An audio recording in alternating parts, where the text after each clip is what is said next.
बल्दियाती election के हवाले से न्यूज़ सईदाबाद में सियासी सरगर्मियों शुरू। सिटी न्यूज़ सईदाबाद के 6 वार्डन ते पीपी अल्लाह अकबर तहरीक जीडीए आज़ाद उम्मीदवार नौजवान मजहर राजपूत उर्फ सेनी बाबा के वार्ड 6 में पोजीशन तमाम घड़ी मजबूत बुधाई पई वने। नासी में संदस चाचा हाजी मुनव्वर राजपूत पिण न्यूज़ सईदाबाद जो वाइस चेयरमैन रही चुको है।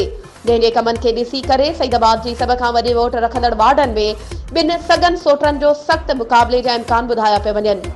जरियन मुताबिक पीपी के उम्मीदवार सेठ बाबर राजपूत पीर साहब पागारे की पार्टी छे ज़ोरी पीपी में शामिल थी पैसन ते टिकट हासिल कई है, पर संदस शिकस्त शहरन के नजर अची रही है। साबका नाज़िम न्यूज़ सईदाबाद पीर नाम शाह राजदी पीर साहब पागारे के सोट में राव मजहर राजपूत उर्फ सेनी बाबा की भरपूर हिमायत जो ऐलान करे छो। शहरन मुताबिक न्यूज़ सईदाबाद सिटी के सब का हसास पोलिंगू सिर्फ वार्ड नंबर 6 जू है, जिते पाक आर्मी के जवानन पहुंची पोलिंगन के पानी तहवील में अज वठी छो है। शहर में तमाम खौफ वारो माहौल है। वधिक खबरों नए अपडेट्स के लिए असांजे चैनल के सब्सक्राइब कयो ऐं हाँ बेल आइकन के प्रेस करण न विसारजो त जीअं असांजी हर नई अचण वारी वीडियो तव्हां ताईं पहुची सके।